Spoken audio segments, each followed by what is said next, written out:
Hello. तर आज मी बनवलं होतं वांगं बटाटा भात. तर त्यासाठी सगळ्यात आधी मी इथं 3/4 वाटी तांदूळ स्वच्छ धुवून भिजत घातला होता.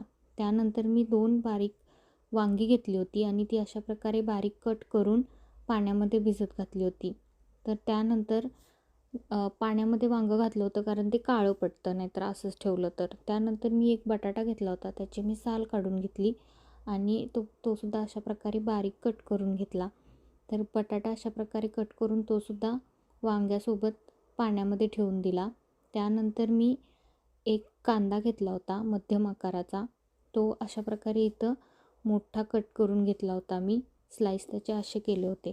त्यानंतर एक कुकर घ्यायचा आहे. कुकरमध्ये तेल टाकायचं आहे थोडंसं. तेल चांगलं तापल्यानंतर त्याच्यामध्ये मी जिऱ्याची फोडणी दिली होती. त्यानंतर बारीक चिरलेला कांदा परतून घ्यायचा आहे. कांदा चांगला गोल्डन ब्राऊन असा कलर त्याचा झाल्यानंतर त्याच्यामध्ये बटाटा आणि वांगं ॲड करायचं आहे. ते सुद्धा तेलामध्ये कांद्यासोबत परतून घ्यायचं आहे सगळ्यात आधी. तर वांग्याचा कलर चेंज झाल्यानंतर त्याच्यामध्ये मी इथं टाकली होती थोडीशी हळद. हळद टाकली होती. त्यानंतर हळदीनंतर मी थोडंसं त्याच्यामध्ये आलं लसूणची पेस्ट टाकली होती. इथं मी तयार पेस्ट टाकली होती, तीसुद्धा तेलामध्ये इथं परतून घ्यायचे. तर इथं माझा हात दिसतो आहे, तर माझाच कॅमेराचा अँगल चुकला होता आणि मी नंतर व्हिडिओ एडिटिंग करताना बघितलं, तर त्यासाठी आय एम सॉरी.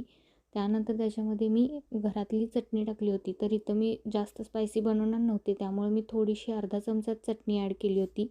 तीसुद्धा मिक्स करून घ्यायचे कांदा बटाटा आणि वांग्यासोबत.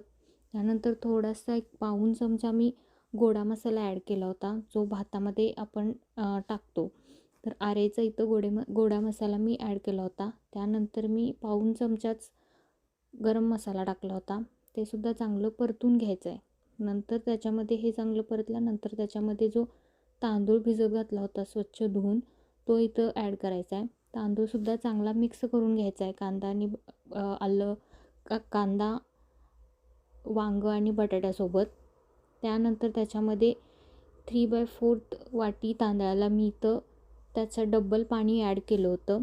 तर सगळ्यात शेवटी मी पाणी ॲड केल्यानंतर मीठ ॲड करते. तर कुकरमध्ये भात बनवताना नेहमी मी पाणी घातल्यानंतर मीठ ॲड करते, म्हणजे मिठाचा अंदाज लागतो.